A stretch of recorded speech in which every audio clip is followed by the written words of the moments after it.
জাল পাসপোর্ট মামলায় supplementary chargesheet জমা দিল এনফোর্সমেন্ট ডিরেক্টরেট। ইডি স্পেশাল কোর্টে জমা পড়া এই চার্জশিটে আজাদ মল্লিকের এজেন্টের নাম রয়েছে।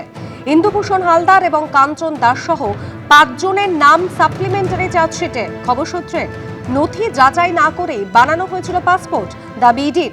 নথি এডিট করে নম্বর বদলে দেওয়া হয়েছিল, এমনকি সেই নথি যাচাই পর্যন্ত করা হয়নি, চার্জশিটে দাবি ইডির। খবর সূত্রে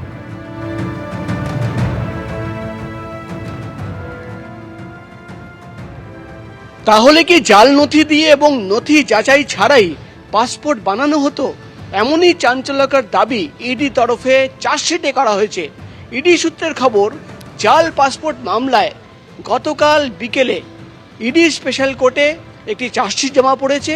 সেই চার্জশিটে একাধিক চাঞ্চল্যকর দাবি করা হয়েছে। ইন্দুভূষণ হালদার, কাঞ্চন দাস সহ 5 জনের নাম রয়েছে, যাদের কিন্তু পাসপোর্ট র্যাকেটে এজেন্ট হিসেবে দাবি করা হয়েছিল ইডির তরফে।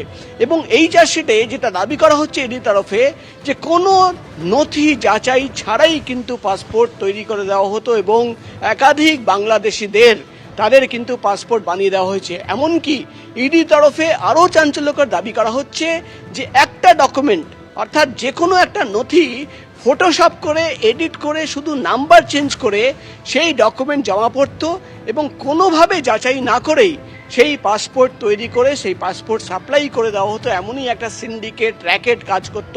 একাধিক চাঞ্চল্যকর দাবি ইডির তরফে।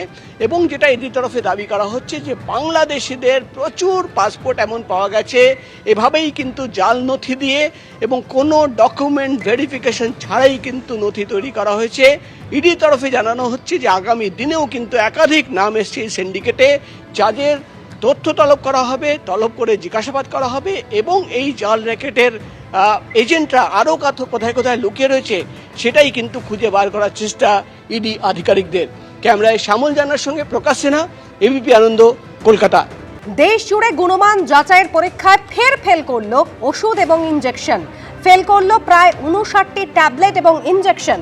কোন কোন ট্যাবলেট এবং ইনজেকশন রয়েছে তালিকা আমাদের প্রতিনিধি সন্দীপ সরকার রয়েছেন আমাদের সঙ্গে সরাসরি। সন্দীপ,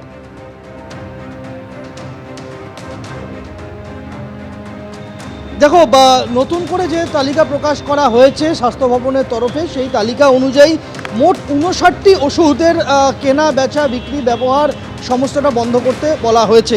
এই 59টি ওষুধের মধ্যে আমাদের রাজ্যের 2টি ওষুধ প্রস্তুতকারী সংস্থার ইনজেকশন রয়েছে। একটি হচ্ছে বেহালার সংস্থা Pharma impex pharmaceuticals private limited. এই সংস্থার তৈরি অ্যান্টিবায়োটিক ইনজেকশন অ্যাম্পিসিলিন, সেটার একটি ব্যাচ তার গুণমান যাচাইয়ের পরীক্ষায় ফেল করেছে। এবং আরেকটি আমাদের রাজ্যের আরেকটি সংস্থা MS লাইভ ফার্মাসিউটিক্যালস, এই সংস্থার তৈরি আরেকটি ইনজেকশন অ্যাড্রেনোক্রোম, এটা মূলত রক্তপাত বন্ধের ইনজেকশন। এই ইনজেকশনটিও গুণমান যাচাইয়ের পরীক্ষায় ফেল করেছে বলে রিপোর্ট এসেছে। এবং ফেল করার কারণ হিসেবে এখানে যে বিষয়টা উল্লেখ করা হয়েছে তা হলো এই 2টি ইনজেকশনের ক্ষেত্রেই দেখা গিয়েছে যে তারা যে স্বচ্ছতার মাপকাঠি বা বিশুদ্ধতার মাপকাঠি তাতে পাশ করতে পারেনি। অর্থাৎ তাতে পার্টিকুলেট ম্যাটার, অর্থাৎ ভাসমান কঠিন পদার্থ রয়েছে ভায়ালে, এই মর্মেই কিন্তু রিপোর্টে উল্লেখ করা হয়েছে। এর পাশাপাশি আরও যেটা উল্লেখ রয়েছে এই রিপোর্টের মধ্যে, আমরা দেখতে পাচ্ছি যে মোট 8টি পৃথক পৃথক ব্র্যান্ডের হজমের ওষুধ, 3টে আলাদা ব্র্যান্ডের প্যারাসিটামল, 7টা বিভিন্ন ব্র্যান্ডের অ্যান্টিবায়োটিক, 5টি আলাদা আলাদা ব্র্যান্ডের ডায়াবেটিসের ওষুধ, রক্ততঞ্চনায় ব্যবহৃত হয় এমন ইনজেকশন, 2 ধরনের পেইন কিলার, 4টে আলাদা ব্র্যান্ডের উচ্চ রক্তচাপ নিয়ন্ত্রণের জন্য ব্যবহৃত টেলমিসার্টন 40 ট্যাবলেট, এমনকি শিশুদের ব্যাকটেরিয়াল সংক্রমণ ঠেকানোর ওষুধ অ্যাজিথ্রোমাইসিন 200, সেটাও গুণমান যাচাইয়ের পরীক্ষায় ফেল করেছে। ফলে স্বাভাবিকভাবেই এই যে 59টি ওষুধ, এই 59টি ফেল করা ওষুধের কেনা, বেচা এবং ব্যবহার বন্ধ করতে বলেছে স্বাস্থ্য ভবন।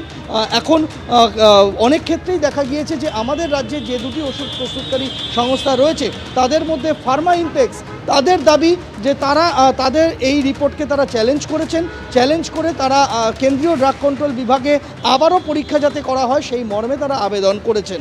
অন্যদিকে উলবেরিয়ার যে আরেকটি সংস্থা MS লাইভ, এ বিষয়ে তাদের কোনো প্রতিক্রিয়া পাওয়া যায়নি। একেবারে সন্দীপ সঙ্গে থাকো। ইতিমধ্যেই নতুনভাবে পরীক্ষা করার জন্য আবেদন জানানো হয়েছে। ইতিমধ্যেই কলকাতা সেন্ট্রাল ড্রাগ ল্যাবে ফেল করেছে মোট 26টি ওষুধ, আর রাজ্য ড্রাগ ল্যাবে ফেল করেছে 6টি ওষুধ। চিকিৎসক শুদ্ধসত্য চট্টোপাধ্যায় কি জানাচ্ছেন শোনাবো। অ্যাম্পিসিলিন হচ্ছে একটা লাইফ সেভিং অ্যান্টিবায়োটিক। বহু ক্ষেত্রে অ্যাম্পিসিলিন ইঞ্জেকশন, বিশেষত যেগুলো আপার রেসপিরেটরি ইনফেকশন হয়, নিউমোনিয়া, তারপর যাদের ভালভ আছে, যাদের হার্টের প্রবলেম আছে, তাদের কিন্তু অ্যাম্পিসিলিন ইঞ্জেকশন দেওয়া হয়। সিফিলিস জাতীয় অসুখে কিন্তু অ্যাম্পিসিলিন ইঞ্জেকশন দিয়েই ট্রিটমেন্ট করা হয়। এখানে যদি আমি 18 মাস ভ্যালিডের জায়গায় 24 মাস ভ্যালিড করে দিই, যেখানে আমি জানি সে পরের 6 মাস খারাপ হয়ে যাবে বা ভালো থাকবে না, সেটা যদি আমি করি এবং ড্রাগ কন্ট্রোলকে আমি সেখানে ধোঁয়াশায় রাখি যে আমি সেখানে একরকম ডেটা দিলাম, সেখানে একরকম এক্সপায়ার ডেট দিলাম এবং তার থেকে বাড়িয়ে এক্সপায়ার ডেট আমি ব্যাচে লিখলাম, এটা তো ক্রিমিনাল অফেন্স। এর জন্য তো ইমিডিয়েট এটা কি বলবো, চৌর্যবৃত্তি, ফ্রডের হিসেবে এর সাজা হওয়া উচিত।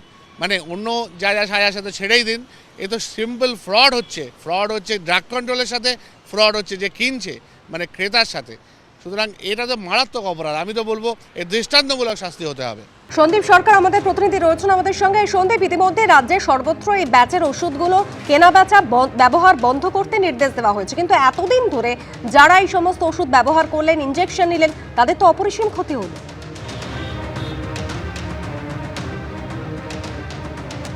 দেখো, গুরুতর অভিযোগ উঠেছে অনেক ওষুধকে নিয়েই। যেরকম আমাদের একদম অত্যন্ত পরিচিত ওষুধ টেলমিসার্টান 40, যেটা উচ্চ রক্তচাপ নিয়ন্ত্রণে রাখার ক্ষেত্রে যারা স্ট্রোকের রোগী, যারা হৃদযন্ত্রের রোগী, তারা ব্যবহার করে থাকেন নিয়মিত।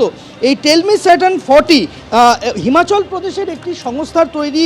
এই টেলমিসার্টান 40 পরীক্ষা করতে গিয়ে দেখা গেছে যে ওই সংস্থাটি ওষুধের মেয়াদ নিয়ে ড্রাগ কন্ট্রোলের কাছে যে নথি জমা দিয়েছে যে তাদের তৈরি ওষুধ কতদিন পর্যন্ত ব্যবহার করা যাবে, কাগজে কলমে যে নথিতে যা রয়েছে, ওষুধের স্ট্রিপের গায়ে যে এক্সপায়ারি ডেট রয়েছে তার থেকে অনেকটা বেশি। দেখা যাচ্ছে যে 2027 জানুয়ারি পর্যন্ত তাদের ওষুধ ব্যবহার করা যাবে বলে রেকর্ডে উল্লেখ করেছে এই সংস্থা, কিন্তু ওষুধের স্ট্রিপের গায়ে এক্সপায়ারি ডেট দেওয়া রয়েছে জুন 2027, অর্থাৎ 7 মাস বাড়িয়ে একটি তারিখ উল্লেখ করা হয়েছে। এরকম ভুরি ভুরি অভিযোগ সামনে এসেছে, যার মধ্যে নানান বেনিয়ম পাওয়া গেছে। কোথাও ইঞ্জেকশনের ভায়ালে ক্ষতিকারক ব্যাকটেরিয়া ভাসছে, কোথাও ওষুধের মাত্রার হেরফের রয়েছে, কোথাও উপাদানের ভুল বিবরণ রয়েছে, কোথাও নিম্নমানের উপাদান ব্যবহার করা হয়েছে, কোথাও স্ট্রিপ খোলার পর ওষুধ গুঁড়ো গুঁড়ো হয়ে যাচ্ছে, কোথাও ট্যাবলেটের রং বদলে গিয়েছে, যে রঙের বিবরণ রয়েছে স্ট্রিপের গায়ে সেই রঙের ওষুধ ভেতরে নেই, অন্য রঙের ওষুধ রয়েছে। কোথাও অশোধিত জল দিয়ে ওষুধ বানানো বলে রিপোর্টে পাওয়া গিয়েছে, জলে ওষুধ দ্রবীভূত হচ্ছে না, মিশে যাচ্ছে না, এই রিপোর্ট সামনে এসেছে। এই বিবিধ অসঙ্গতি ধরা পড়েছে রাজ্য ড্রাগ কন্ট্রোলের পরীক্ষায়, কেন্দ্রীয় ড্রাগ কন্ট্রোলের পরীক্ষায় এবং অন্যান্য রাজ্যের যে স্টেট ল্যাব রয়েছে তাদের পরীক্ষায়। ধন্যবাদ সন্দীপ। এবিপি আনন্দ, এগিয়ে থাকে, এগিয়ে রাখে।